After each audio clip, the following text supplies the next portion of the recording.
दिल्ली की चहल पहल भरी सड़कों के बीच एक कहानी ने पूरे देश को हिलाकर रख दिया।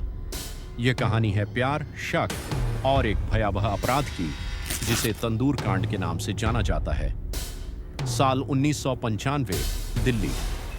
सुशील शर्मा, युवा कांग्रेस के नेता, और नैना साहनी, एक स्वतंत्र विचारों वाली महिला, दोनों ने छुपकर शादी की थी। शुरुआत में सब कुछ ठीक था, लेकिन जल्द ही सुशील के मन में नैना के प्रति शक और जलन घर करने लगी। नैना का कॉलेज के दिनों का प्रेमी मतलूब करीम उनकी जिंदगी में एक छाया की तरह मौजूद था। सुशील को हमेशा यह डर सताता था कि कहीं नैना और मतलूब के बीच कुछ चल तो नहीं रहा।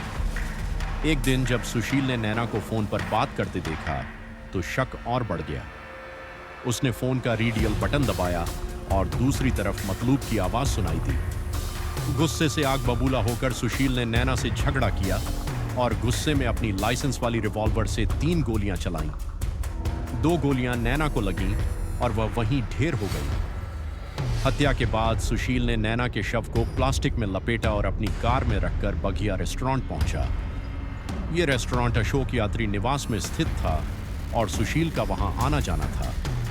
उसने रेस्टोरेंट के मैनेजर केशव कुमार की मदद से नैना के शव को तंदूर में जलाने की कोशिश की। शव को जल्दी जलाने के लिए उस पर मक्खन भी लगाया गया। धुआं और अजीब सी गंध उठने लगी, जिससे वहां के कर्मचारियों को शक हुआ। उन्होंने पुलिस को सूचना दी। पुलिस कांस्टेबल अब्दुल नजीर और होमगार्ड चंद्रपाल मौके पर पहुंचे। उन्होंने देखा कि तंदूर से अत्यधिक धुआं निकल रहा है। जब उन्होंने तंदूर के अंदर देखा तो उन्हें जले हुए मानव अवशेष मिले। केशव कुमार को तुरंत गिरफ्तार कर लिया गया, लेकिन सुशील शर्मा वहां से फरार हो गया। सुशील ने फरारी के दौरान जयपुर, मुंबई, चेन्नई होते हुए बेंगलुरु तक का सफर किया। आखिरकार 10 जुलाई 1995 को उसने बेंगलुरु में आत्मसमर्पण कर दिया। पुलिस ने जांच के दौरान सबूत इकट्ठा किए, जिसमें नैना के शरीर से निकली गोलियां और सुशील की रिवॉल्वर शामिल थी। न्यायालय में मामला चला। 2003 में निचली अदालत ने सुशील शर्मा को मौत की सजा सुनाई। दिल्ली उच्च न्यायालय ने भी इस सजा को बरकरार रखा, लेकिन 2013 में सुप्रीम कोर्ट ने सुशील की मौत की सजा को उम्र कैद में बदल दिया। फिर 2018 में अच्छे व्यवहार के आधार पर सुशील शर्मा को जेल से रिहा कर दिया गया।